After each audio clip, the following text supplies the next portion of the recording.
Debbie, you're muted if you're trying to say something.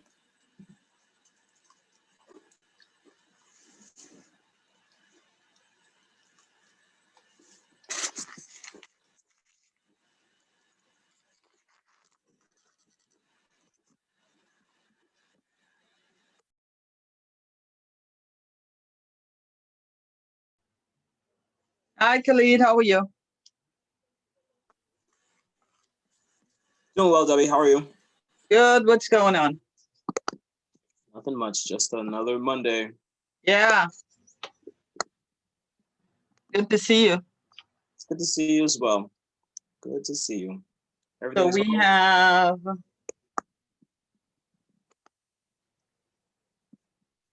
have Elizabeth on here. Hello. Hi, how are you? I'm good. How are you? Good.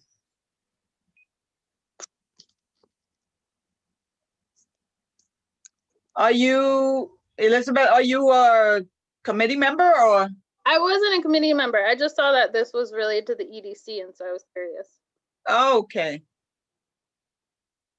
Welcome. Thanks. So we usually give like about 15 minutes so that people can join us. So, we're 1 minute after 7 now. So hopefully we'll have others joining us by Okay. that time. Okay, just to let you know. Thank you. And Khalid is Khalid, did you introduce yourself, Khalid? I did not. My name is Khalid Nixon, community assistant. So Nice to meet Khalid works at the CB9 office. Okay. Okay.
Hello. Hi. Good evening. Good evening, Rev. How are you? I am fine. How are you doing? I'm well, trying to, keep it going. I know. I know. Yeah, are you okay? I am okay. Very Thank good. God. Nice to I am hear. okay. Yeah, so I'm hoping that by 7:15 we can get started, give people a little time to, join. Okay. Okay, just to let you know. No Hey, Deb, problem. I was on the last time. I came Okay. on after, yes, I came on. Yeah, Khalid My told husband, me yeah, that you my had husband some had an difficulty. accident. Yeah. Yeah. Okay. And then I was trying to get on and it wouldn't happen. It's Yeah, like, that's what what he is said. this? Yeah. Yeah, I So we, couldn't get in at all. right. So we just added you to the people that attended because he told me. Yeah. So what do you think about that package that we got from or maybe we should wait until everybody comes in. Yeah. Yeah, let's wait and see. Good evening, everybody. It's Tiffany Yard here. Hi, Tiffany. How are you? Hanging in. How are you? Always good to see your face, Debbie. Yeah, I'll be on shortly. I just, said we'll give a grace of 7:15 because the last meeting, the meeting before that, we had problem with attendance. Yeah. So, hi, Maurice.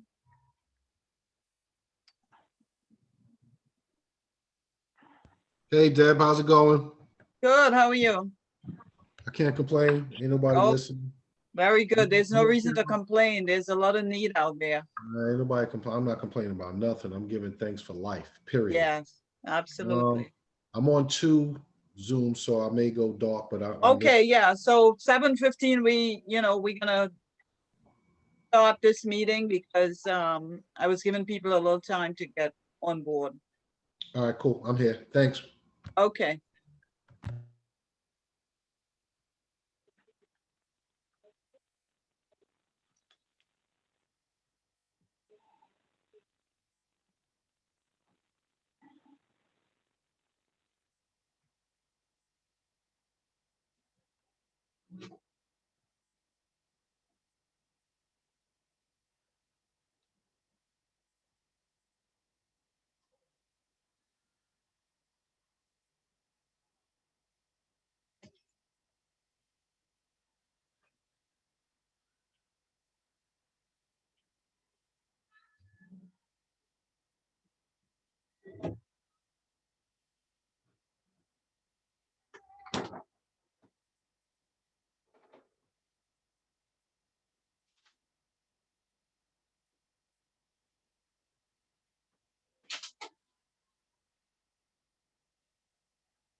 All right, so everyone, according to my time, it's 7:15, so we're gonna get started now.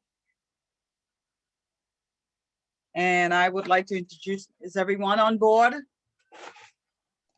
Yep, Hello? it's here. Yep. Hi, Rev? Yes, I'm on board. Okay, so welcome. It's always good to see and hear voices and see faces during these uncertain times. And my name is Debbie Timothy. I know that we have a guest on here. Elizabeth, and I am the chair of the Economic Hi, Development Elizabeth. Committee at CB9. Hello. So thank you for joining us. Thanks for having me. Okay. So I'm going to call the meeting to order at 7:15.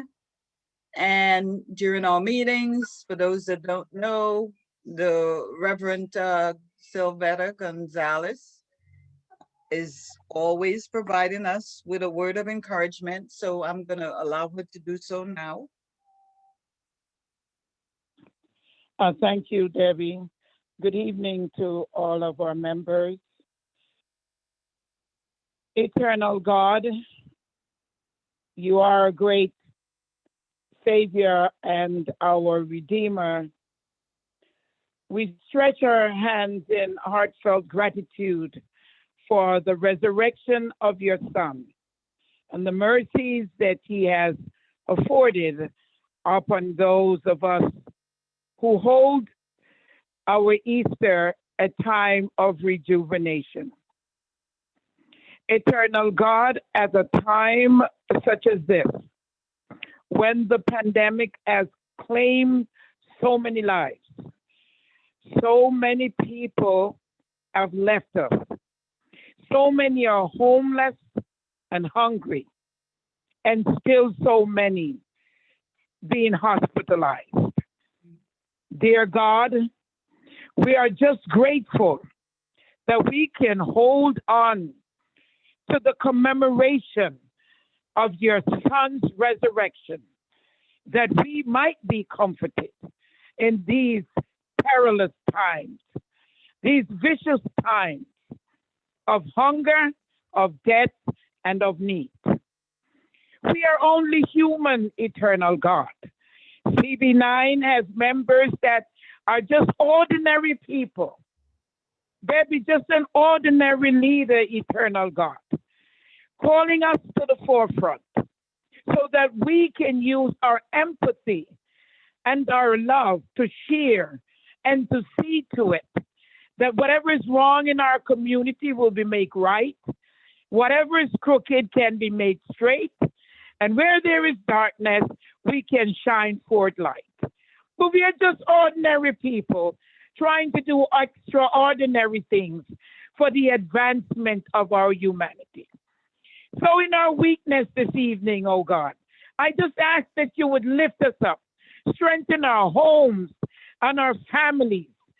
Those of us that are employed, our homes, our family, and our places of employment. Those of us that are struggling, eternal God, strengthen our courage and our faith to know that you will not leave us. You will not let us go, but you'll keep us steadfast until you give us the victory. And life will be no more sorrow, but an accomplishment of joy, because we dare to say we can make this world a better place. Guide us and guard us while we go through this meeting. And at its end, eternal God, grant us a victory for those in need. So it is, and so it shall be. Amen. Thank you. Thank you, Rev, as always. Amen. Amen. Yes. God bless. So we normally do welcome and introductions after, the word of encouragement. So I'm going to allow our guest, Elizabeth, to introduce herself and tell us a little about, her joining us this evening. So go ahead, Elizabeth. Thank you. I'll try to be brief. My name's Elizabeth. I've lived over on President Street for the past, I think, 10 years. Before that, I was up on St. John. And I teach at Wingate High School. And I've been kind of more interested in getting involved with community board stuff in terms of thinking about teaching seniors and having them be more participatory in government. And also for myself, in terms of myself and my neighbors on President Street have been dealing with a lot of the construction at the Bedford Armory. Oh, They actually are running the generator all night tonight. I got an email about it. oh boy. And so it's been kind of a hardship on us in terms of working from home while that's happening. And then also in terms of like the 4 buildings that are all connected are recently got letters for an MCI increase. So I'm trying to kind of advocate in terms of some of my neighbors and also for myself to try and improve our quality of life. So I just thought I'd stop by. Okay, so I just have a quick question for you. Did you reach out to the community board? Yeah, I've sent emails to the community board. I've been in contact with Eric, and I've been joining calls with Eric? Eric Woodland. Brooklyn CB9? No, not these. So I've been in communication with somebody from the Bedford Armory Project, and I've been Right. CCing to the community board email as well. So you haven't been in direct contact with someone? No, I haven't gotten like a response back from anyone at the community board per se. Oh, Khalid, can you follow up on that, please? Yes, I will. I'll share. I'll leave the So office your name email. is Elizabeth. What's your last name? Fortune, I'm sorry. Fortune, Fortune. Okay, great. Thanks, Khalid. Thank you.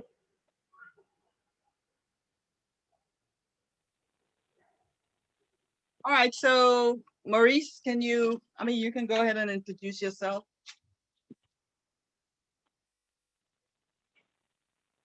We can't hear you. You know how much I talk to myself. Good evening, everyone. My name is Maurice Cummings, and although I don't look like it right now because I'm extremely comfortable in my house, I am. Oh, boy. To Councilman Alika Ampry Samuel. More importantly, though, I actually live in CB9, so I'm a concerned resident, and I'll try to make as many meetings as possible. So thanks for having me, Deb. Thank you. Tiffany, I can't see you, but I can hear you. Or we can Sorry, hear. I'm in transit, so. Okay, no problem. So you can just. No, it's good. It's good. Hi, everybody. I know I don't make every single meeting, especially the last 3 months. It's been a rough ride. I am back on the East Coast. I am bi-coastal. I am a 15-year resident of Crown Heights, Brooklyn Avenue. And so have had the pleasure of being a part of this committee for the last 3.5 years. Have been a part of many outreach programs to small businesses.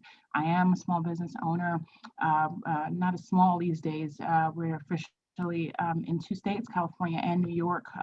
We're a beverage manufacturing company, also in the cannabis space for the last 2 years. So really interesting stuff going on, and excited to be back in the swing, and happy to be a resource in every way that I can. And Elizabeth, excited that you're part of this conversation, and in light of all that you're facing, definitely want to get some resources in your hand as well from a legal standpoint.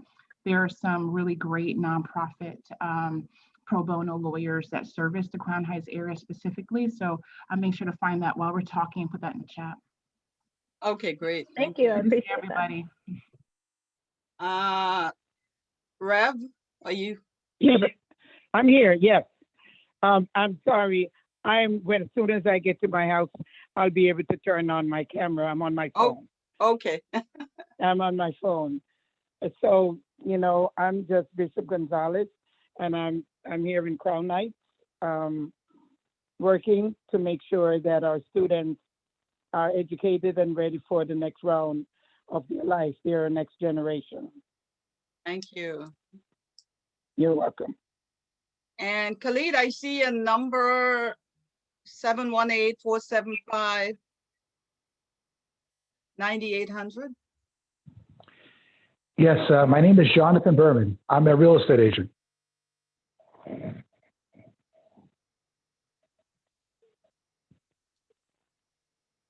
Welcome, Jonathan. You're a real estate agent. Are you in the community? Are you? Yes, I've actually been serving the community now for about 15 years. I sell commercial buildings.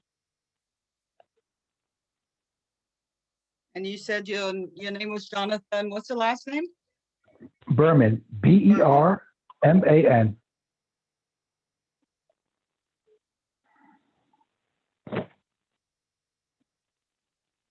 Okay. Thank you. And I also see CC Olisa. Hi, CC. Hi, how are you? Hi, how are you? Fine. I just moved to the neighborhood, so I'm a local citizen.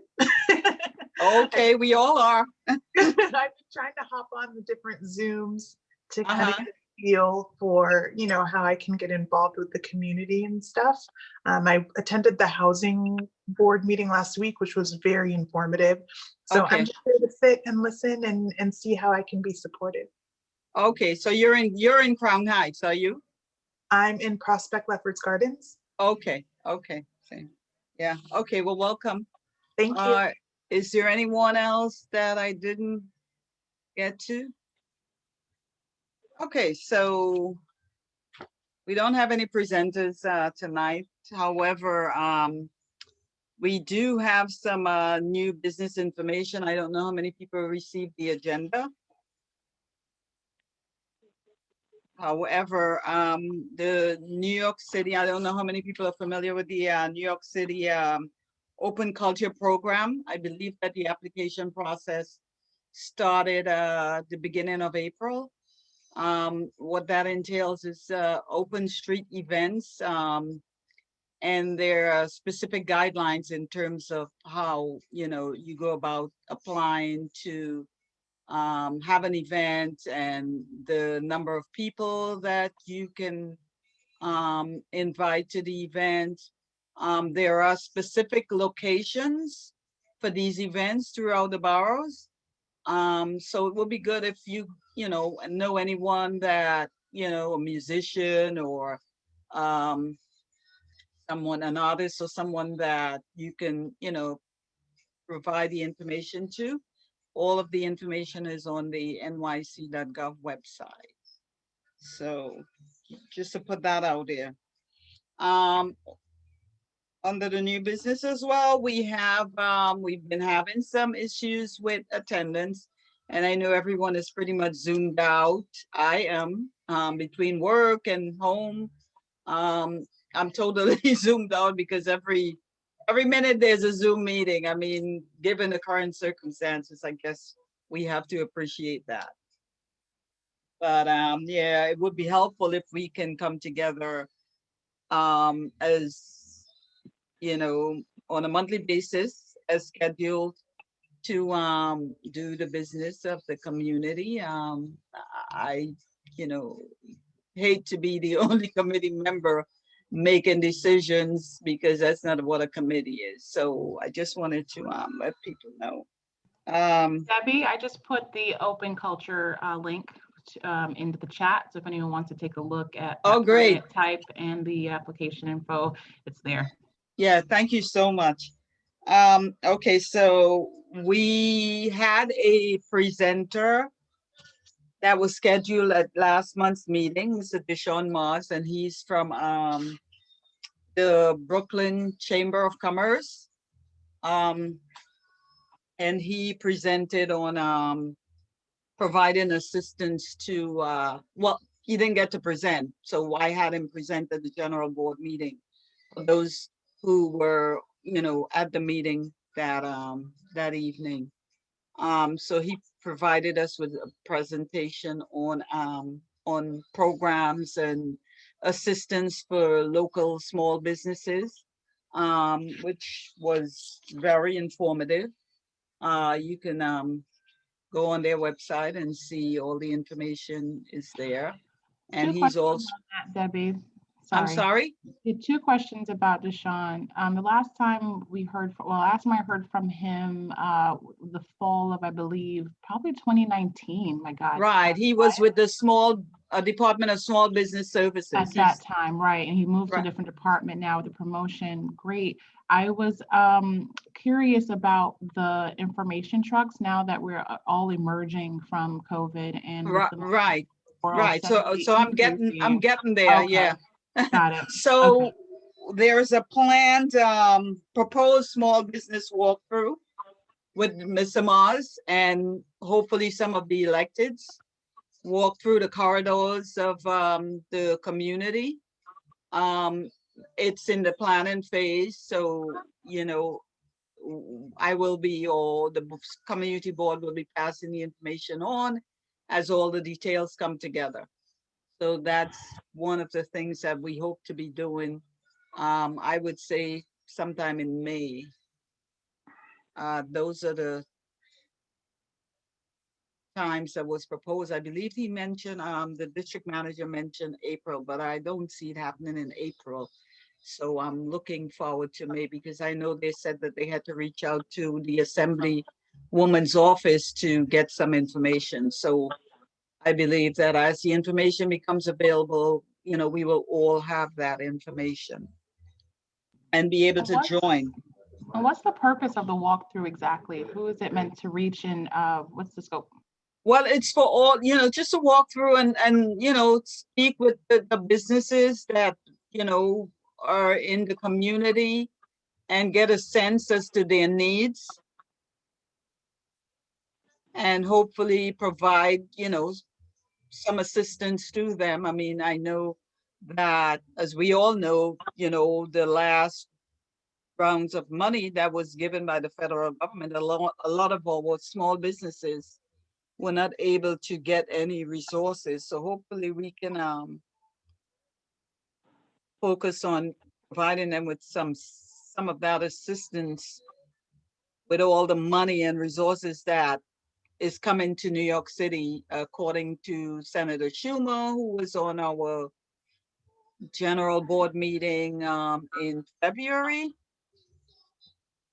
He spoke on all the resources that he was able to, get for New York on a whole. So hopefully, we can work with Mr. Mars and other agencies to, get some of the small businesses in our community some of the much needed resources. So it's pretty much to get a sense as to which businesses are still out there, because we know that a lot of them folded up. So, and get a sense as to their needs. Is that helpful, Tiffany? Very much so, because especially knowing that we have Mr. Berman, Jonathan Berman, on the call with regard to a realtor who sells commercial space. It'd be really interesting to see how those conversations are started for folks who want to revive, again, for one example, Nostrand Avenue, with maybe some good business ideas. I can tell you right now that Chase and Carver, both in each corner of Empire Boulevard, turned down quite a few applications, business loan applications for some folks in my community specifically, because they just didn't have enough receipts to, I guess, to prove concept. But all that to say, it's really interesting to see how we're going to be able to help build bridges for those who have quality ideas, who want an opportunity to again bring some storefront activity with quality products or services. So and knowing that the banks are, again, as much money as they've gotten and as much money that's hanging around through this post-pandemic world, many of them still can't get business loans. So just hoping that there's some conversation around that too. Well, I believe that we need to actually bring that to the attention of Mr. Mars, because I'm sure that they, should have some type of legal advice in terms of small businesses. I know that Impact Brooklyn, they presented to us a while back, and I tried reaching out to the woman that did the presentation, and I haven't been able to, get in contact with her. So I will attempt to do that again, because I know that they too have legal services that would be helpful to the local businesses and people that need, to get more information in terms of what you just spoke about. So or next on the agenda, I was hoping that we can have an open dialogue on, the goals of the committee. I know that we were working on some projects which fell through because of COVID, but hopefully we can get back on track and try to revamp. And as you said, Tiffany, as Tiffany just said, seeing where things are opening up, we can start dialoguing on those, projects again. Yeah, there's two things. Elizabeth raised a great question in the chat. She says, has there been any systemic accounting or good record keeping for closed or in businesses that are in danger of closing that we could potentially support in the short term?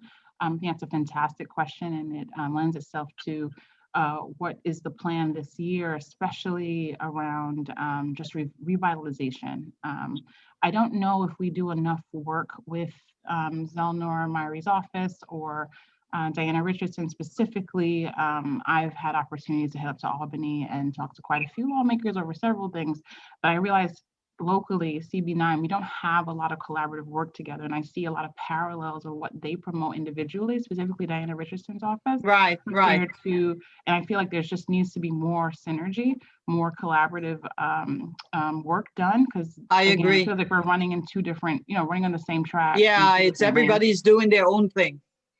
And that, yeah, we need that partnership. And I And I'm happy totally to agree. assist with that. I'm happy to support that. I just would need a little guidance from you and as well as the community board administrators.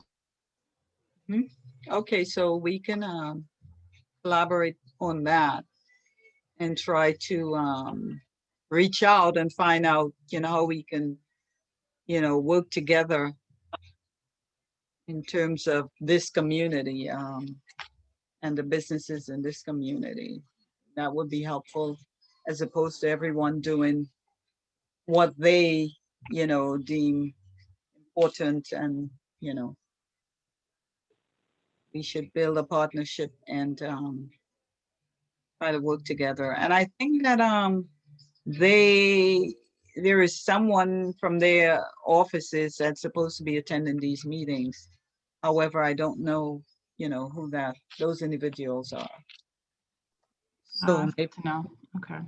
yeah, so I will find out from the district manager, now that we do have a district manager, how, they can reach out to the community board in terms of, working together on all of these issues and events that's, happening now. And I guess we can take it from there.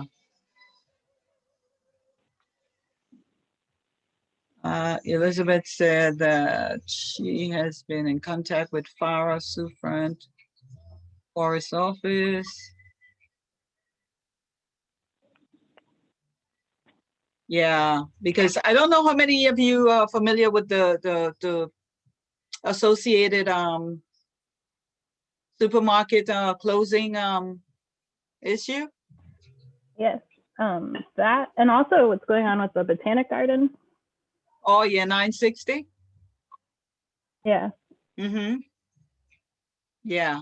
So I usually what I do is I visit associated besides going there to shop, to speak with the managers. So I spoke with usually I'll try to do that on a weekly basis, just to get a sense as to where the issue is. And I spoke with Pablo 2 days ago, just inquiring as to what the next steps are. And he said that everything is pretty much the same. They're waiting for the other side to reach out to them. And, it's like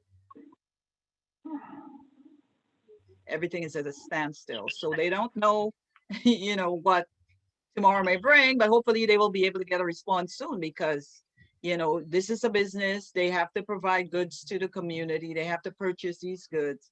So it would be good for them to know what's taking place and where they stand,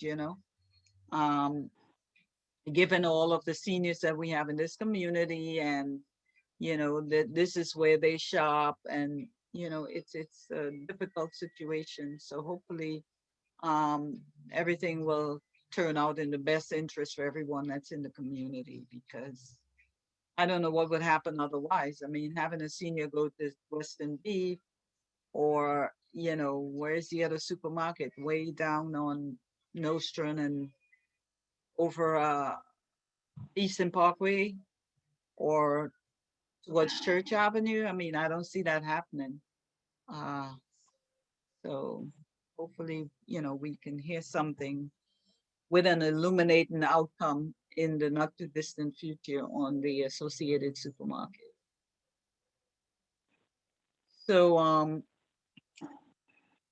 if anyone else has any, because I know there's a lot of information out there, and I don't want to, and I believe since it's a legal matter, usually when it's a legal issue, you have to know when to step in and when to stay back, because normally government agencies do not intervene in legal matters, and I believe that that's where it is right now. So it would be helpful if everybody was on board. I don't know what the assembly member office has done. I don't know. I know that there's a lot of, grassroots organization that's been, protesting. I mean, I attended one of the protests over there, the first one, I believe.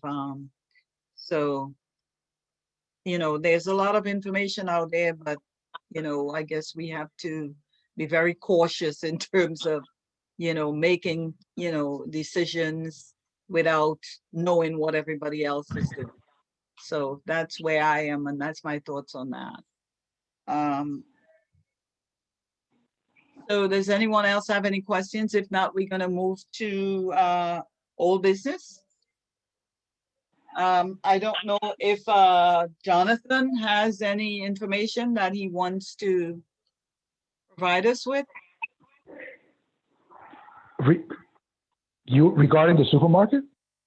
I know that, just in general. If you have some information about the supermarket, that would be helpful as well. Well, I can tell you that as a commercial real estate agent, we've been trying to speak with the supermarket for many years in order to represent them in the sale of the supermarket. You see, we don't take sides. We just do business. The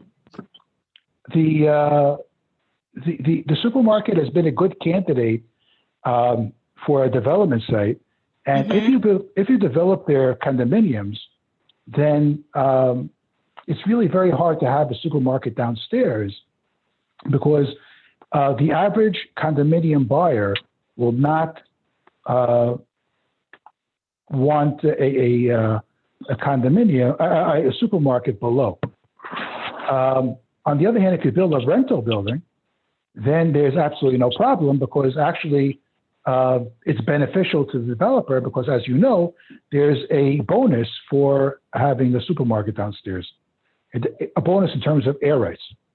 Right. I actually sold one of the buildings across the street, and so I can tell you, and I know the area well, and I know the neighbor to the supermarket too, Mr. Cohen. My feeling is it's going to be condominiums. I think the community board would have done itself a big favor by looking at the zoning of the larger lots in the area and the important assets to the community, and try to change the zoning to what would be favorable to the community board. But the residential zoning Favorable to the community board or to the community residents? Because the community is 40% or 40,000 or whatever. So, if they come in and develop something, who's going to benefit from that? There's a lot to take into consideration here. Oh, it's even worse than that, because one of the things you probably know, but is that in low-income neighborhoods, the price of food is significantly higher than in high-income neighborhoods. And the reason I agree, is, yeah. So by losing the supermarket, it's actually very detrimental to the community, because your food prices are going to go up. And exactly, and we don't want to hold foods that we can't afford. We can't afford Associated right now, but we are dealing with it. So a Whole Foods or something else, who would benefit from that? Who would benefit from the development? Who would benefit from only the developer? Supermarket? But you have to also remember that it's private land. That means the person who owns it has the right to benefit from it to the maximum extent by the law. Now, if he asks for additional zoning, obviously then you could negotiate with him to your favor. But as of right, he's allowed to do as of right.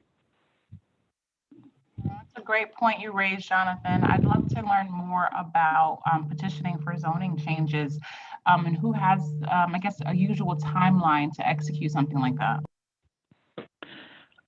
I'm not an expert and I wouldn't want to give you legal advice, but I can tell you the best way to get things done is through the community board, through the elected officials, and doing it in advance. The community board would benefit the community would benefit significantly if it would decide what it would like to see in the community in the future and come to the elected officials and say, you know, we have this area here, which, and I think it's, you know, I think everybody's heard Ms. Boyd say this in many ways, and I enjoy listening to her because she's usually 100% right. There's, you know, they have the area near the Botanic Garden, and 960. 960. If the community decides what it wants there, it needs to petition the elected officials to make sure that they get what they want. Because at the end of the day, if you don't vote for the elected officials, they represent the community and they want to be elected. So, you know, you hold the key to them, to their vote. Indeed, and I think that's a good. Oh, go ahead. Sorry. I'm sorry. I didn't mean to talk. No, you're fine. You're fine. Please, this is a great dialogue. I just think of an example right now of the fight that's been going on for the last 4 years with the Brooklyn Botanical Gardens and them trying to control the airspace, especially for and the environmental impacts, and using that as an angle for rezoning.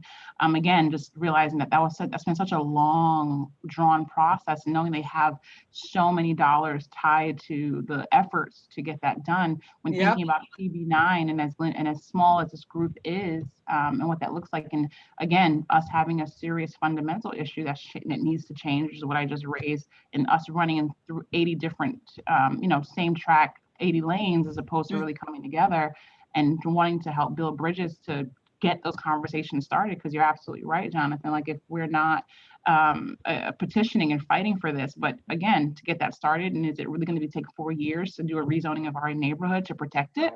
That's a process. So that's where that question comes from. And now that I've asked the question, I'm going to be doing a lot of homework to see what we can do to change that this year. You might want to add that to our list of things, Debbie. Yeah, I think that all of those concerns should be raised with the ULURP committee, because they are the ones that's really dealing with those, you know, current 960 and the zoning and the, you know, the height and all of those things that applies to that project. So which committee was that? I didn't hear. I'm sorry? Which committee did you say was in charge? The land use, our ULURP committee with CB9. Okay. Yeah. Because I know that there's a lot going on with that 960 project currently, so that would be something that, you know, we can or, you know, attend their meetings, because they do have monthly meetings as well, and you know, have that discussion at their meeting. But there's a lot going on, and even the smaller projects on one block over on President, they've been tearing down these residential brownstones and putting up these like 4-story condos and things. One has a stop work order. This is on you say what street? President, those condos and stuff are happening between Bedford and Franklin, but there's just so much building happening in our district. There's a lot, and it's not here, or it's in Manhattan, it's downtown, it's all over. But so you said there's a stop work order? Yeah, I was walking by. They've done 3 so far. So they've torn down like these 2-story homes and put up 4 condos. And then they have one that is in the process. And I saw that has some stop work order, I think just for electrical concerns. I'm going to make a note of that and bring it up at the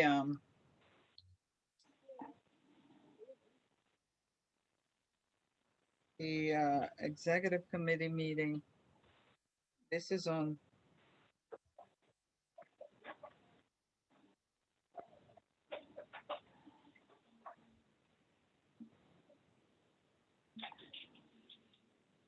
And these are brownstones that they are tearing down? Yeah, I mean, it's like family homes, these one single family that obviously they've sold them to developers and they've Oh my kind of God. been putting them up. It's interesting to see how quickly it's changed in that. It's only been a couple years. Yeah. Wow. And I haven't walked in that area in a while, so I can't imagine walking over there, and be like, what is going on? And I didn't hear anything about it, so it would be quite interesting to find out more about it. Yeah, and then also there's like I'm sure with COVID and everything, everybody being impacted. There's also like stalled projects. So on the old gas station on Franklin and our Eastern Parkway in Bedford is just an empty lot that's been kind of sitting there. Right, I think, yeah, on the corner, yeah. There was, okay, so, What are they gonna put there? no, she said it's just a vacant lot. Is it cleaned up? Is it? Well, they started construction. I believe last I heard they were talking about a hotel. Oh, Yeah, it's I heard called- that too. It's a hotel, wow. but it's been sitting there for a while. It's amazing. I think that we need to get like a list of all the projects in the community and get a sense as to what. And I don't know, I'm sure that somebody at Borough Hall would have that type of information in terms of how, you know, all of these projects are happening and, you know, but even as a community board, we should have a listing of, you know, all the developments that's going on in the community. Even if we reach out to the Department of Buildings, they should have a listing of all these, you know, ongoing projects and get a census to, you know, what's where and what's going on. I mean, it's interesting that all these projects are going on and, you know, as a member of the community board, I'm not aware of, you know, I keep hearing about 960 and I know about 960, but, and the Armory as well. So, I mean, the other projects that's going on, it's, you know, it's amazing. Yeah, indeed. So I will again reach out. Oh, Khalid? I'm here, Debbie. Oh, I was just gonna ask you to, if you can, ask the, district manager to, if he can get a listing of all the projects, developments that's going on in CB9. Projects and developments ongoing in CB9. Right. And you can- the status. You can normally go into community profiles from Department of City Planning to see ongoing projects. So let me pull up a link really quick. Okay, and yeah, but the board, the office should have a listing of these projects and, you know, what the status is. So I mean, if someone, you know, reaches out to the board, they know that, you know, this project is happening and whether it's stalled, whether it's ongoing, what, you know, what is the, you know, is there a violation? You know, it would be interesting to have all that information in one place. Well, that's mostly, so say for example, if you're talking about a building that has any ongoing work, that's with DOB. They maintain No, I understand that. So those yeah. details and such like that. It, you know, because our office isn't necessarily the hub for maintaining that. Yes, we can go and inquire and make those. No, I'm not, Please no, touch. that's not what I'm saying. I'm just saying that we should at least have a listing of all of these developments, you know, so that we know that this is happening, you know? It's like we're having a discussion now and only because Elizabeth brought the information up. Because before now, I wasn't aware that all of this is going on. I don't know if the ULUP committee, you know, has such information. It would be good to know. But I mean, if you're in a Right. community, you should know what's going on. I see buildings going up all over and it's like, Well, the thing, like, so the thing is that if a building is building as of right, then there really isn't any incentive for a respective agency to inform us. If it's something where, of course, you know, this will violate the ongoing, the current in place zoning, or and this is also the point of community residents to sound the alert that, you know, there's a building that's going up and they may be in violation of a work permit, or, you know, any asbestos concerns, they reach out to us and then we reach out to the appropriate agencies. But to be honest, you know, the office does not receive everything. Like LPC does not inform us of every alteration that goes on in the district. We have to make the inquiry, you know, so we have. No, and what about, well, this this is why I'm asking, and what about notices in terms of anything that's being developed in the community? That's something that. Not every, yeah, it's not every time, to be honest. Because like I said, if a private owner or developer is conducting work and they're in compliance with the respective agency, there wouldn't be any need for the community board to be involved. Only if constituents who live in the area see something and then they say something and then we make the inquiry. And depending on, you know, so say for example with Department of Transportation or Department of City Planning, if there are, they would inform us, you know, well, these are the upcoming projects, and, you know, to be aware of. So the Empire Franklin Avenue reconstruction, you know, we're informed of that on a regular basis. We're informed of, you know, any cars that are towed in the area, so forth like that. But you know, there's a lot of work that happens in the district. I can also post a link for Permits NYC. Any given week, there are permits for work, you know, in the district, and we're not made aware of that immediately. We have to go and do the research, especially if somebody makes a complaint about, you know, there's this construction going on. There's no list, there's no permit posted, or they're leaving debris in the streets. And then we make the inquiry and reach out and follow up from there. But okay, I know, right, go ahead, Debbie, sorry. So there is a place that all of that information can be made available to the community board, and that is at the Borough Service Cabinet meeting. Okay, so then then I'll reach out. That's for Dante or to attend and gather that information, right? I myself. Yeah, so because all of the agencies are there. So we have resources that we can reach out to. If we are not getting something, they need to be, you know, notified. Right. For Service Cabinet or the Borough Board. What we, you know, these are the places. Well, now that we have a district manager in place, I guess he will be attending those meetings because they happen on a monthly basis and make contact with all of the elected. And that's how we get resource, you know, the information that we need so that we know who to reach out to. We know what's, you know, the OB and all these people there, they should be, you know, represented at those meetings. Correct, right.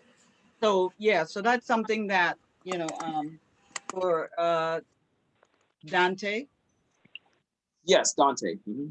Yes, so that's something, yeah, that we need to, I know that he just started, but just, you know, things that I guess we need to put in place so that, you know, we are right on top of all of the yes, and I will make him aware of that as well. I appreciate it. Thank you very much. And are you able to, all of the information in the chat, are you able to pull up that information so that I can get a copy?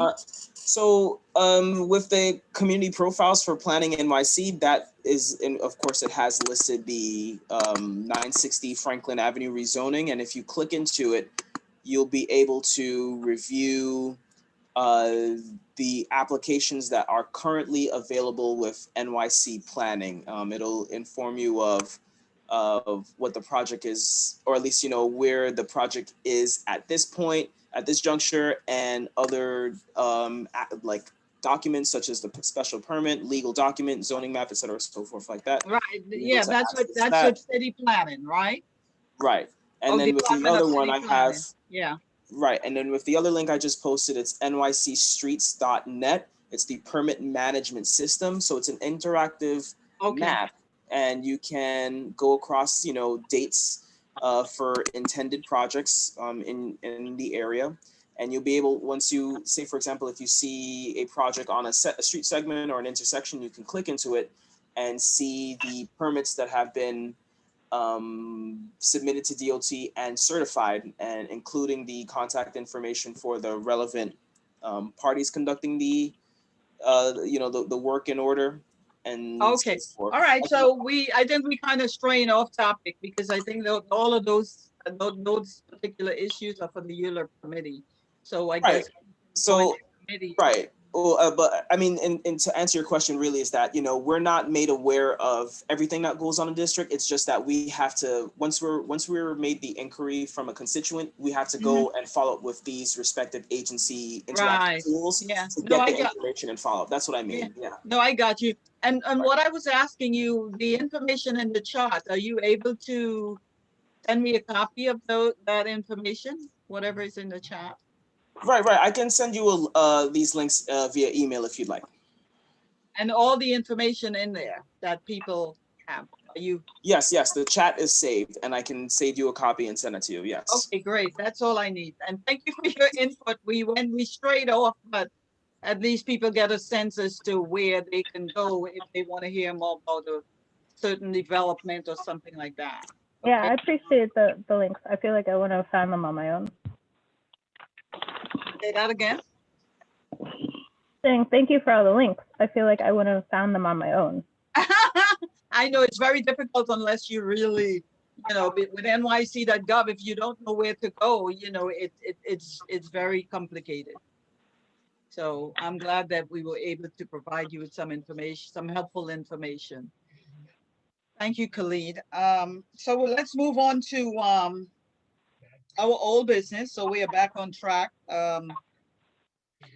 We, as a committee, we were in the process of designing a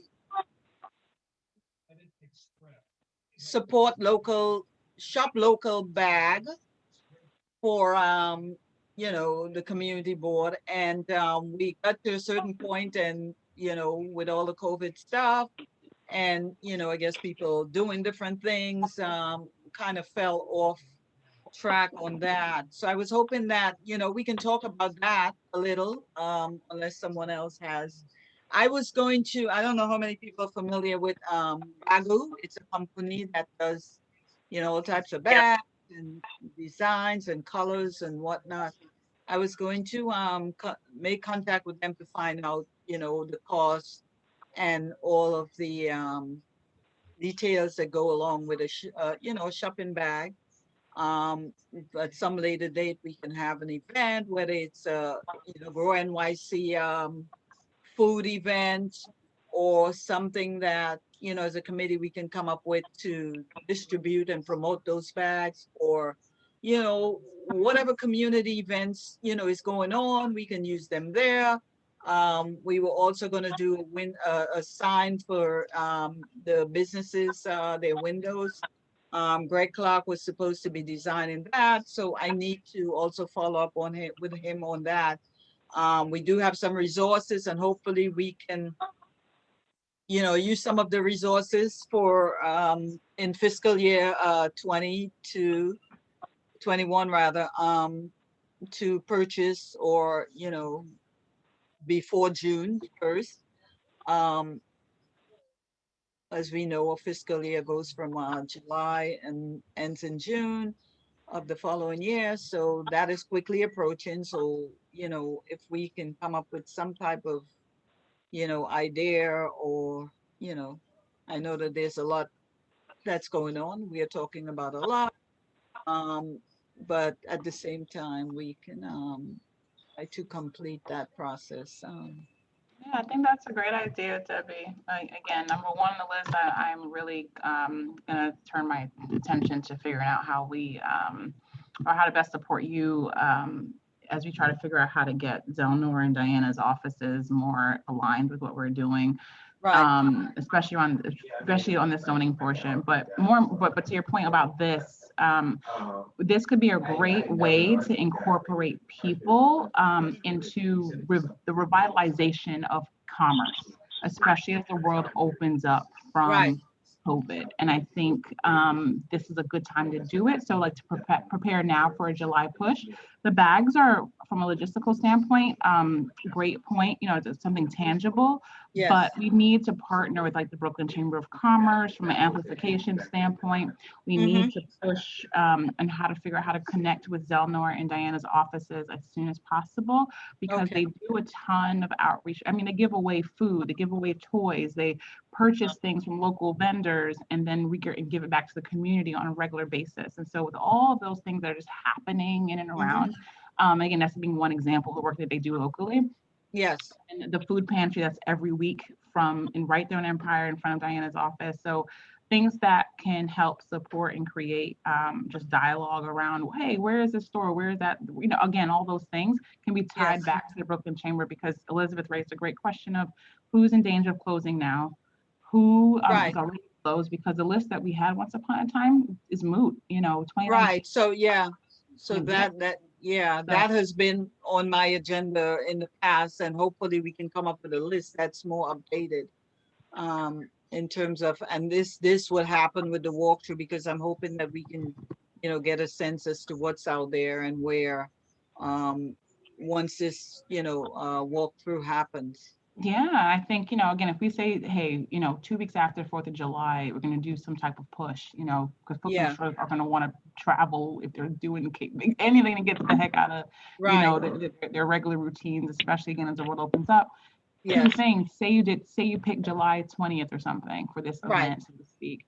Backtracking it to now April, what would that look like for having a list of actually participating companies, having all the things we used to do more streamlined into a one-day event that can be information for business owners and shopping opportunities for consumers. Keep it simple, and it has to be amplified by at least 2 or 3 other partners, because it can't be done from us. It's just too hard, and there's too much information in scattered places to be effective.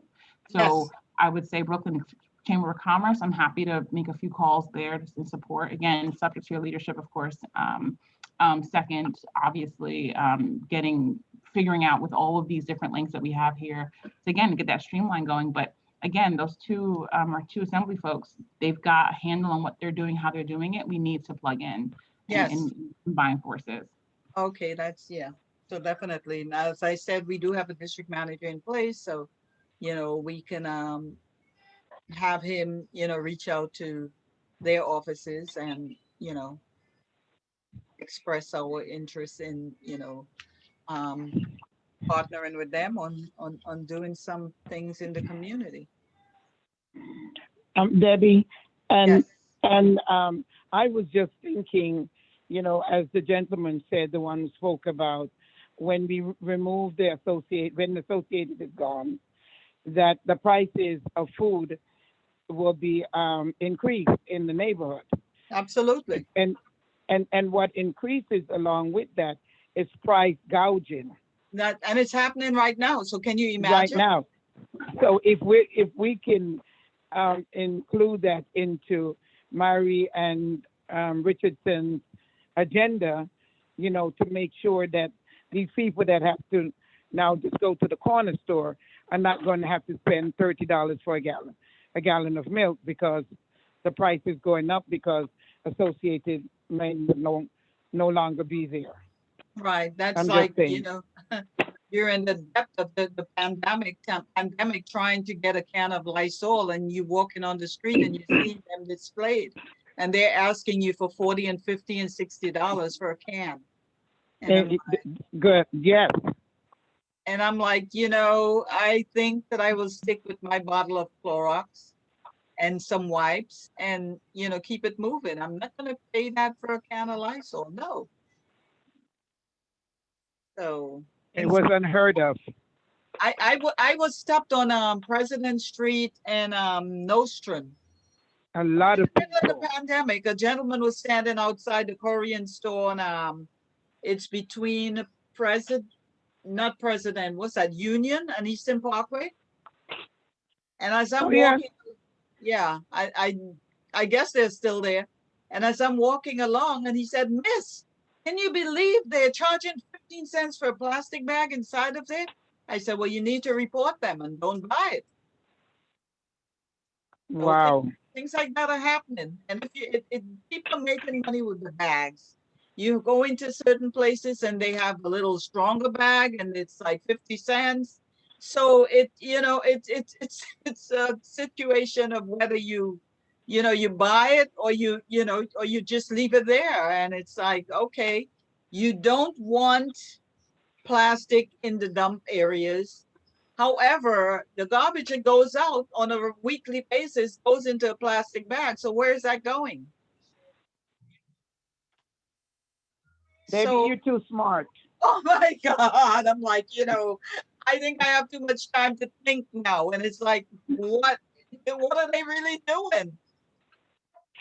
It's like they're Yeah. making the poor poorer and the rich richer because I don't get it. And I'm like, wow. So it's a lot, but that I always say that too shall pass. We just take a deep breath before we move on. Yes. So I'll follow up on the bag and the sign. Greg he hasn't been at the meeting. So if Khalid, can you follow up with Greg Clark to see if he's okay and get a sense as to where he is with the sign? Yes, will do. Small businesses, I appreciate it. Thank you. Okay, we were also working on a list compilation for small businesses in the community to post on our social media sites, the community board. I came up with some information.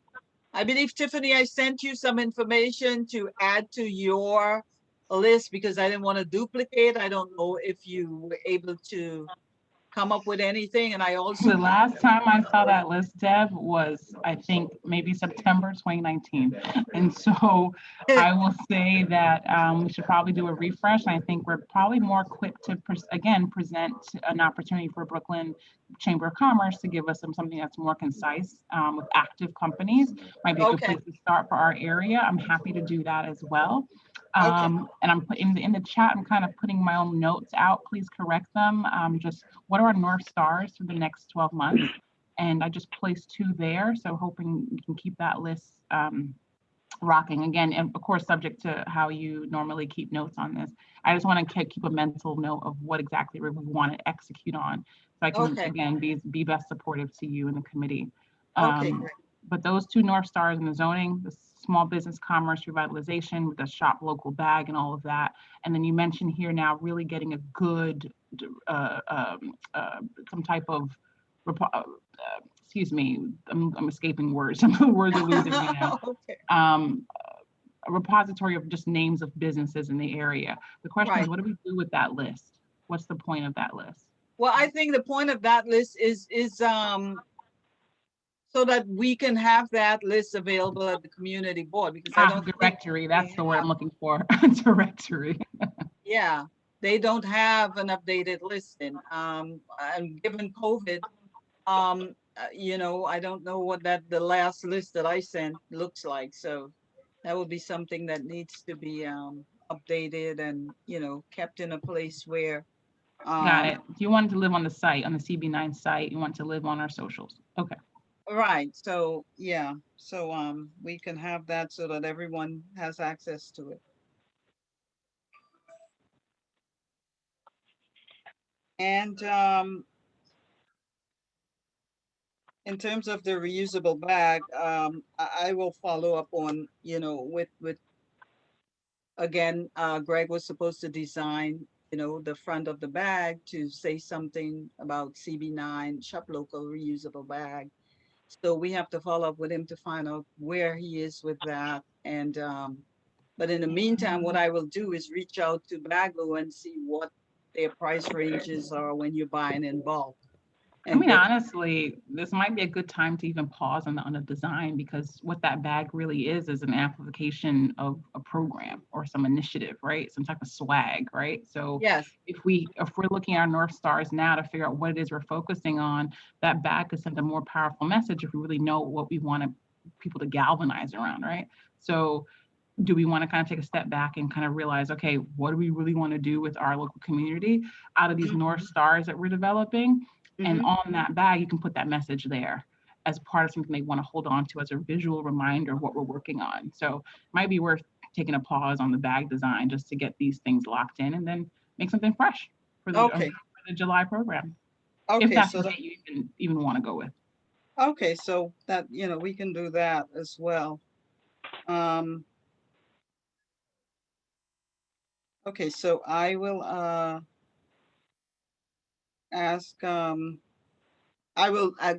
ask Khalid or someone to follow up with Greg and find out whether he's available to work with us on continue to work with us on the project, and we can talk more about that at the next meeting. I was hoping to be able to use some of those resources that's available, because I think there is a deadline in terms of providing the community board with the needs. They were asking every committee to do so. So I was hoping that we can do that. What's the date for that needs list? Khalid? Yes, Debbie. Hi, committee members or committee chairs received a notice from, I believe it was Dante, regarding a deadline for requesting resources for upcoming events. Yes. What was the deadline on that? The committee chairs, I believe that is for April, the end of April. Give me 1 second. I think it was the 31st, no? It might be. I know it's the end of April, and I want to say maybe even after the general board meeting. Give me 1 second to look at that date.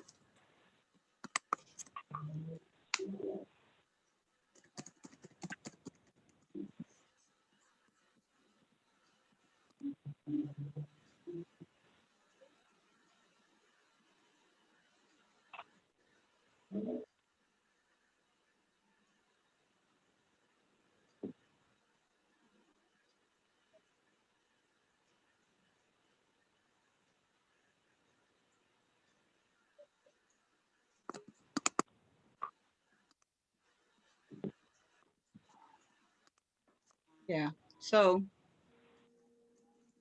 I want to believe, I think it was the 31st. Are you able to come up with anything? Not yet. I have to go back into the emails. Give me 1 second to take a look for it. Inquiry. No later than April 23rd. So my apologies. That's before our general board meeting this month. Okay, so that's quickly approaching. The 24th, Yes. 23rd. 23rd by 12 p.m. noon. So he sent this email to the committee chairs, committee budget inquiry, April 6th at 11:01 a.m. Okay, Now, these are all financial needs for specific projects that have to be predefined, or is this just kind of a budget line item estimates for kind of anything that the committee may want to do later? okay. I'll read this through for you all so you can have an understanding. So we continue to assess the CB9 district office budget. This letter is requesting that all committees seeking funding for any committee business to submit a proposal with all funding requests to the Right. district office no later than April 23rd, 2021 by 12 p.m. Proposals must include all projects, events, programming, and materials for which you are seeking funding through the end of fiscal year 21. So that ends June 30th, 2021. Right, It must yeah. be the funding requests for each separate project for which you are seeking. If your committee is planning to purchase services or materials from a vendor, the vendor in question must be registered with the city. And That's correct. Yeah, that's correct. So yeah, so every fiscal year, like as I said, if the community board has resources that, in excess, that's not used up, it goes back to the city. So this is what he's talking about. I mean, if a committee has an upcoming event and, needs to pay a vendor for that project, there needs to be a proposal in terms of what the event is, what the cost is, and I guess all the details of the vendor and their, contract number and all of those things. So that's what, this information entails. So I Got it. assume that if we don't get, and I believe that there's, I'm not sure how many committees have events coming up, but I'm sure that I know that the youth committee had a couple of events that were coming up. However, they had some issues in terms of, having people come and present that did not have contracts with the city, because it makes it more difficult to pay those individuals with city resources. Got it. So so- question for you on that. So sorry, because I'm a little confused on the timing. So 4/23, 2021 at 12 noon, proposals have to be in. For what time period? Are these for events that will be happening through June or through the remainder of December 2021? So, I mean, we can go beyond, we can go into fiscal year 2021, 22, which is the next fiscal year. But if we have things in place for this fiscal year, which is 21, then we can use some of those resources to do so. Like purchase the bags, but again, as you said, we need to figure out exactly what's gonna, what we're going to put on those bags, the information, whether it's designated to a specific project or, something that we, something else that we, are working on. But yeah, the resources works from one fiscal year to the next. So if, as I said, if the resources that we have, that the excess resources that the community board has, if it's not used up in that fiscal year, it goes back to the city. So we now have to wait until the next fiscal year to get our new budget. So. And so the fiscal year is June to June. Okay. And we are all right currently in April right now, which is kind of problematic. And we've got 10 days to come up with a proposal for an entire day-long multi-department program. Nice. Okay. So no, so we, again, we are not going to be able to do that. We're not going to be able to make that. However, we could try. Let's pull a Hail Mary. Why not?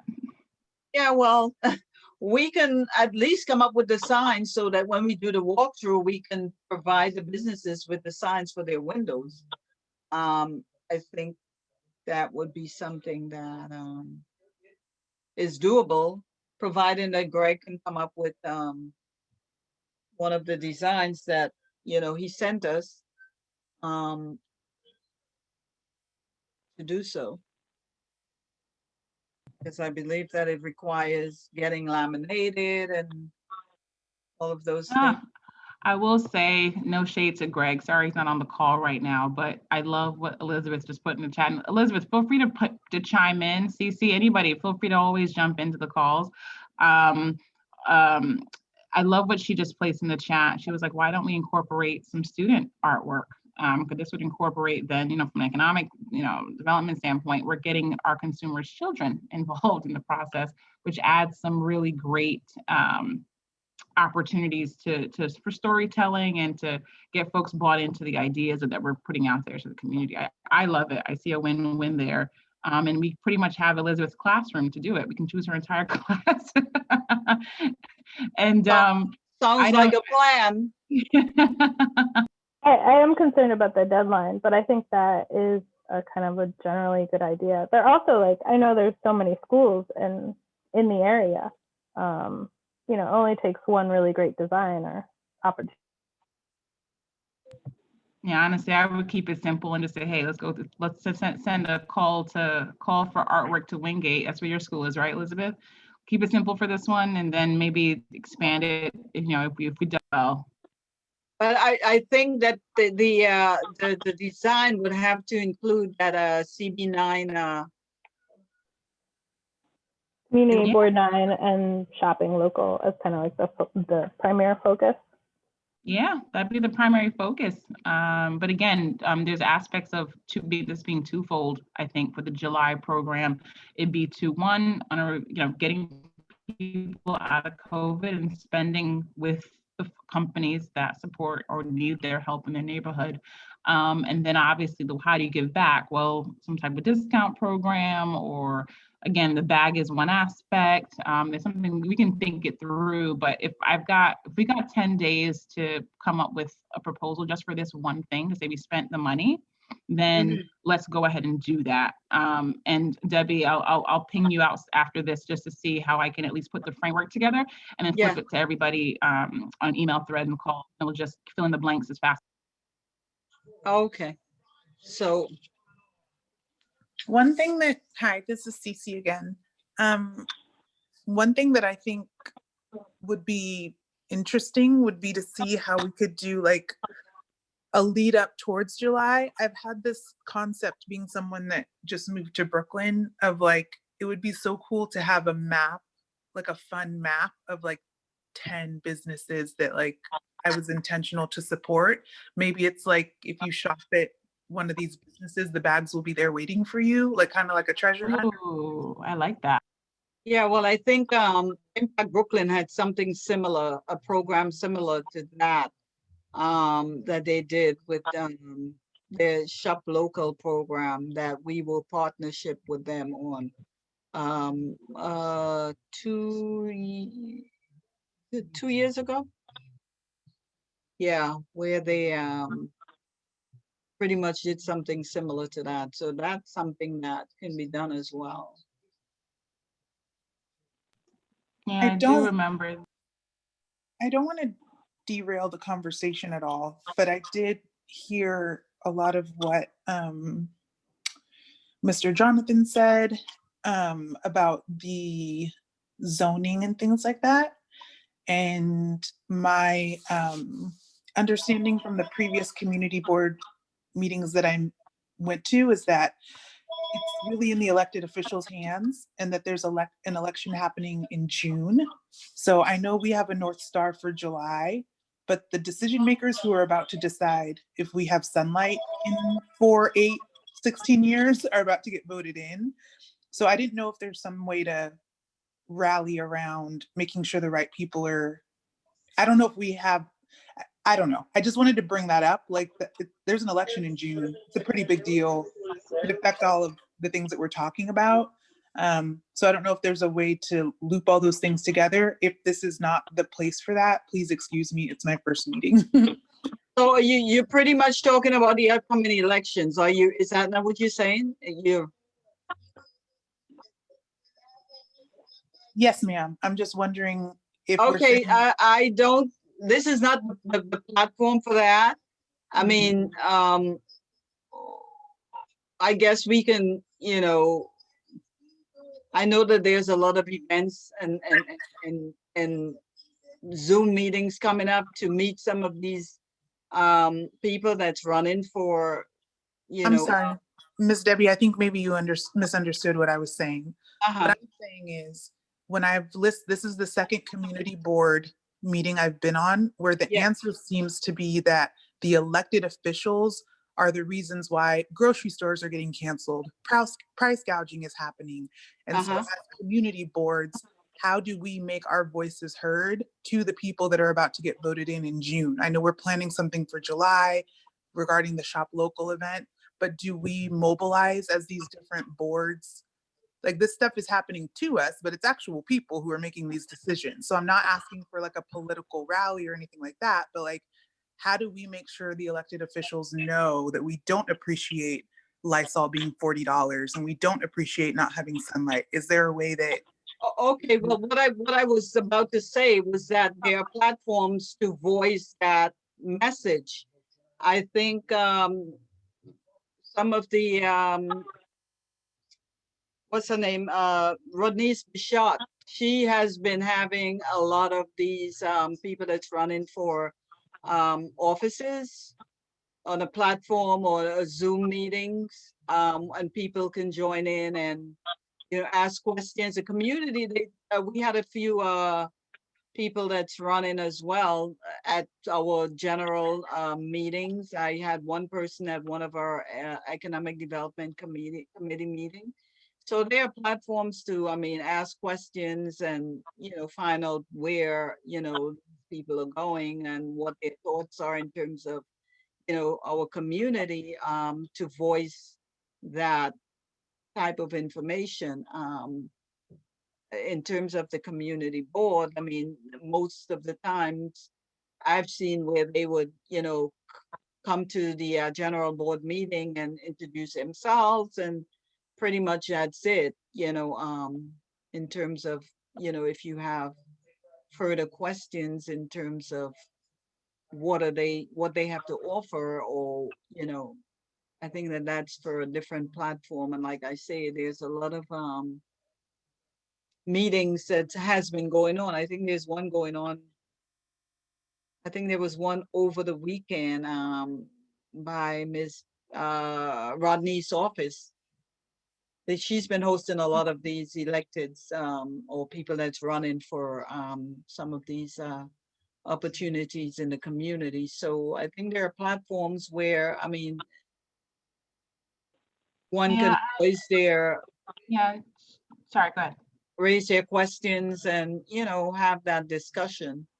But in terms of the community board, I've never seen that happen where we have a panel of Yeah, I think to further I think to what Cece's getting at, and I agree with you. It's like, how do you position the community for success, especially during election year, to make sure that the right people are in the right seats to push the agenda forward. And at this stage, it being April, a lot has gone on in last year of what players are where. And so we're a bit late to the game if we as a community were to decide to promote any more learning opportunities, or opportunities where people can speak to these individuals and maybe even be endorsed by a committee.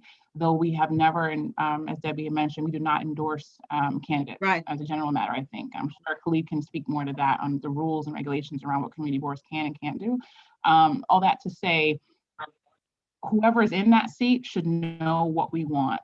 And I think we're in a better position now as we craft our North Stars into this next fiscal year to make sure that whoever is in that seat, we have enough tools and enough pressure from our local communities to keep them aligned with what we want them to do. And that requires some intentionality, planning, and some strategic communications, which I think we can work toward now that we have an idea of what we really want. So regardless of who's in that seat at this point, we can certainly do our part to do our homework and to amplify, but as a community board, we can't endorse a cycle is. To have a panel or to do some type of presentations at this stage, it's better focus on our energies to have a game plan of what we want them to do and hold them to the fire of that. If that helps, Cece. Again, happy to talk more of that, but I couldn't agree more that we need to really hold our officials accountable and to know who's the one holding which keys to which door. Because I will tell you that, not all positions are created equal, and that's just politics as usual. And so some folks will have a bigger chair at the table than others. And to know who those true key holders are is part of our work and part of what we need to do to make sure that whatever plan we do have in place is being executed. So that's going to be coming long after the election day. But again, to your point about holding our elected officials accountable, that's going to be part of the work. And I think we're other groups to make it happen. I also think it requires educating our community in terms of who these individuals are. Because what I've noticed is working at the poll site on election day, a lot of the people that come in, they don't know these individuals. So, you find yourself having to leave your post to go and assist them to, acclimate them in terms of who these individuals are. And, It's mind. What? That's happening at the election poll? Okay, I think this is a recorded line. Let's not even repeat that. Wait, that happens? I don't think. I'm telling you, I am telling you. Uh-oh, that sounds problematic. but okay. It's you know, it's mind boggling. You know, they don't know like I this. see. And it's not until that they're in a predicament where they need assistance, they know, you know, they'll go to the office. So because they're, you know, directed to do so, that they know that this is an elected official. So it's And that's Cece's point. That's exactly Cece's point. She wants people to know exactly. Again, we all do. We all want to know who our candidates are. And, you know, there's a lot of money that goes into many of these races where I'm a very active civil citizen, and so civic-minded citizen, and so I get all the things. But there are people who, like you said, you know, don't get that marketing budget. So as all of those door tags and mailers and all the things, that all comes again with folks who know who is going to come out and vote. So there's, again, all the political aspects I can bore anyone to tears about. But I think, again, Cece's point is very valid, that the community doesn't know enough of the players, that education is lacking. And to Debbie's point, you know, that process and it now being April and knowing that we have our heads around what the New Year's gonna look like, we've got to dig into where we can make the most impact. And that's going to be setting up the plans to hold whoever's in those seats accountable. So that's kind of where I stand on it. But again, Debbie, I default to whatever your guidance is on what the path forward for the committee over the next few months could look like, and how we execute that. But again, I think this is such a great conversation overall. I think it's a conversation for the entire board, not specifically this committee, because, you know, it's everyone, you know, should be, you know, should have a voice or something, an opinion about this, you know, particular conversation. So that's something else that we. Thanks. You both answered my question enough for today.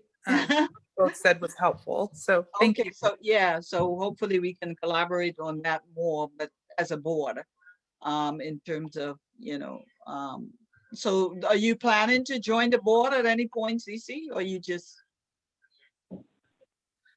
I'm very passionate. Something I heard in another board meeting is that because of term limits, elected officials do what they promise in their first term, and in their second term, that's when they seem to do things that work against the community. So I'm passionate about applying pressure for accountability. I plan on raising my kids here one day, and I'd like them to have sunlight. So I'm kind of thinking 10 years ahead. If we've missed the mark for 2021, I can take that L, and then the next time around, I'll figure out where I belong. If this isn't the place to apply pressure to elected officials, it might not be the board for me, but I think there's a holistic effort that could happen if we all mobilize. I don't know why, the way it was explained to me in the previous meeting is like, these things like this don't happen in Park Slope. So I don't know what Park Slope has that we don't. I think that is. That's a good question. I can tell you that Park Slope is a whole different beast because they're, again, very civic-minded communities who take a lot of pride in showing up and showing out and shaking tables at town halls. CB9 does not have many town halls at all. And CB9 hosts so that's those meetings. There's a lot of work again, look at this one committee. The committees, as a general matter, are pretty small. I can tell you that a lot of we talked about a little bit earlier, but a little background, even thinking back to when I first joined the committee a few years ago. And again, just as I think, Debbie, I didn't join the committee in any active way for the first 2 years, really. I really just listened and just kind of got my feet wet, figuring out what I wanted to do. Right. But all that to say, there's so much silo that happens, especially in CB9 compared to, like, again, Park Slope is one example. There's so many people doing 80 things in their own spheres of influence that is so ineffective, in my opinion. So they're really just trying to unite us on certain things. It's really a 2021, 2022 thing to get done that hasn't been historically done efficiently. So that's the difference, this strength in numbers. And I think Park Slope has, again, as an example, many North Stars that everyone kind of gets, and they know who they can go to for everything, and they know how to unite their voices, especially knowing that everyone has an idea of the same issue. And Cece, if your stance is focused especially on having light for your zoning rights and making sure that there's certain airspaces that are restricted, and making sure that there's light for your home and for your children's future, all of the things, what does that look like for you? Again, this is a blank canvas, especially for CB9. I can say that from my experiences. So where you get in, you fit in, and do what you want and go about it passionately. You're going to find all the support you need in this community. Okay, so yeah, so I agree with Tiffany, and there's a lot of work to be done. And now that we have a district manager, so maybe now we can, have someone that will actually be able to coordinate some of those efforts for us. So, looking forward to having, work with the district manager in those areas for the on behalf of the community. So, Raffron, are you there? I am here. I know that you had something that you wanted to talk about. I don't know if you have further questions. I'm looking at the time and it's going back. It was covered. It was covered, Debbie, when we talked about the information that was brought to the board about the PPP. Yes. It was covered. Okay, great. So, yeah, you're talking about the Senator Schumer. Right. Okay, great. Yeah. So we're just waiting for that stuff to roll out, and, hopefully Fred will be able, or the district manager would be able to provide us with that information once, he promised that he would be sending information to the community board, actually the chair. Okay. So hopefully, yeah. So we can All right. get a better sense as to what's going on with those resources. Does anyone else have any further questions? If not, then we can tie up loose ends and move to adjourn the meeting. I believe that the discussion was a great discussion this evening, rather. And I think so, appreciate yes. everybody's input. I mean, that's important, when we can all hear each other and have that dialogue. I mean, it's very helpful. And I look forward to having more discussions with everyone on the committee and trying to make I it would like in to our see- community. I'm sorry? Sorry, Debbie. I'd like to see the final outcome of Okay. of the associated. Yes. That's kind of like Yeah, what as are I the said, poor. I hope that the outcome is illuminating, because I mean, this, it's like you're hanging on a string and you don't know which way, right now. That's what I'm getting from, by speaking to the managers. Yeah. In the meantime, you have to order food because, you can't have food that expired on a shelf. So, it's a lot that's happening around this thing, It really is. So I'm hoping that, the outcome is in the best interest of the community residents, given our, current circumstances with this pandemic and everything else that's happening in the world. Yeah, which we can only hope. we can only hope. Yes. Yeah, because it's private property. Yes. Yes. That's what ties our hands. The discussion this evening, Debbie, as always, has been really heightened with a lot of vision. Mm-hmm. And the more I hear them, the more I realize that we do live in not only this is the tale of not only two cities, but two countries. Two countries, yeah. Two nations. Yeah, it's a reality. Yeah. It's a reality. We cannot tell the person who owns the lot at Associated what to do, Agree. because that person owns it. And Yes. yet we have a legitimate responsibility to look out for the elderly and the Exactly. middle and low class people who Exactly. do not have the kind of resources to eat or to shop at a higher level Yes. from Whole Foods or some other place, or to have the wherewithal to get to the next location to Right. buy food. And the food for the hungry does not trump the profit for the landowner. There we go. Yeah. There we go. Therein And- lies the stake.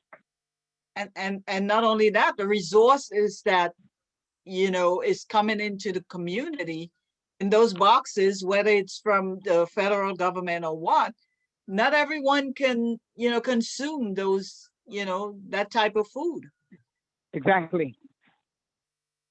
Exactly, So, Debbie. so Exactly. there's so much, going on that it's like, your mind is constantly going. I know mine is always going because I'm always thinking about, a way to, just get up and things are better for everybody. And it's like, it's Yeah, and we can't give up hope. yes, We can't give Yeah. up hope. yes. So In your when you're community minded, the community is always on our minds, yes. no matter what. I agree. But it's so hard, Very difficult. so hard. When you literally hear about things, but when you live it, it's a big difference. You know what I mean? I'm telling you, yes. Yeah. Like the young lady who will not be able to sleep properly tonight because the generator will be running all night. Yeah. And all she gets is a letter. It's a letter. Yeah. So two cities, two tales. Yeah. She will not be able to sleep. That young lady will not be able to do her work tomorrow. If she's not gotten a night's rest. And tomorrow, if the generators are going again, it decreases the quality of sound in the community. And yet there is not, excuse me, a damn thing that seems like we can do. Yeah. It's just Quality of life. unbelievable. I'm wondering if we can reach out to the community board can reach out to DEP to find out, or even Department of Buildings, because I mean, I'm sure that they have a permit to work They do. at a certain time. They've been granted a 24-hour, 7-day-a-week permit for the Oh generator. no! which is No, but awesome. see, now We'll do that's something what's like that. wrong. That's So how does that's everybody what's know about wrong. this? That's what's wrong. Wow! No, so That's 7 days a week, 24 hours. No. Yeah, I got yeah. an email back from the developer essentially saying like, we're trying not to do it all the time, but we do have this permit. But the thing is, they've been turning on at like 5 a.m. and there's actually 2 generators on President right now, Oh facing my each other, facing the residents, and like it smells. I can't open my window. Yeah, it's been a- because of the fumes. Oh my God! It's like living in hell. So I would ask you, Elizabeth, to reach out to the board office tomorrow. Khalid, Yes, I got the And email. I'll ask- forward I think I had when I went and looked online, the email address I had was slightly different from the one in the chat. no, but you should speak to the district manager and have him, follow up on that, because I find that, kind of crazy. 24 hours permit? Oh, come on. For 7 days. For 7 days? Oh, no. Mm-mm. Through July, I believe, is the permit. Yeah, so that's my recommendation to you, that you reach out to him so that he can follow up and find out exactly what's going on. And I mean, if you can get a petition from your, the people in the building that you're in, I mean, I just don't get it that you have a generator running for 24 hours and I have to inhale those fumes and, get rest to go to work or whatever, whether I'm working from home or whether I'm going out to the office. And if that's going for 24 hours and I can't get my rest, how do I function? Yeah. That's what I think. Sorry, Elizabeth. Thank you. I'll follow up. Yes. yeah. And if no one has any further questions, I'm going to move to adjourn the meeting because it's almost 9 o'clock, and I know that, when you start talking and everything is so important, time just goes by. So, and I want to say thank you to Mr. Berman for joining us. I don't know if you have any final information that you want to provide us with, and also to Elizabeth and also to CC. Thank you. So as I said, if no one else has any further comments or any questions, I'm going to move to adjourn the meeting. So Mr. Berman, are you okay with that? Yeah, I mean, that's again, my opinion. I understand where you're coming from. It's a very tough dilemma. Yes. But the way to resolve it is to really come as a community and express your needs and your wants and I agree. influence the Yeah. political process. Yes. Yeah, because you really cannot use that divide and conquer tactic because it doesn't work. It has to be as a whole. Yes, and these are big Yes. issues, very Yes, big issues.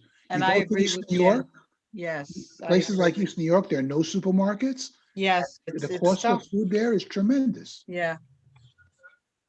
Yes. So And you can't get the selection, you can't get fresh fruit right. in many cases. Yeah.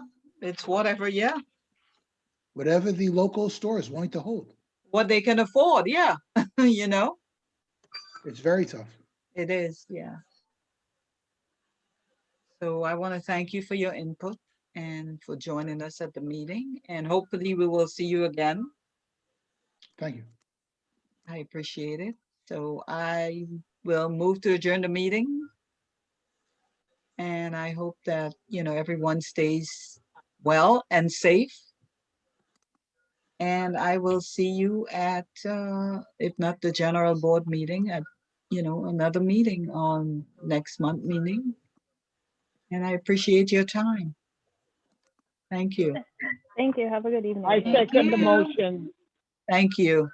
Good night, All everybody. right. Good night. Thanks, Tiffany. Thanks. Debbie, be Thank safe. Be you. safe. Yes, you too. Thank you. Be safe. Okay. Yes. Good Thank night, you. everyone. Okay. Stay Good night. safe. Okay. All right.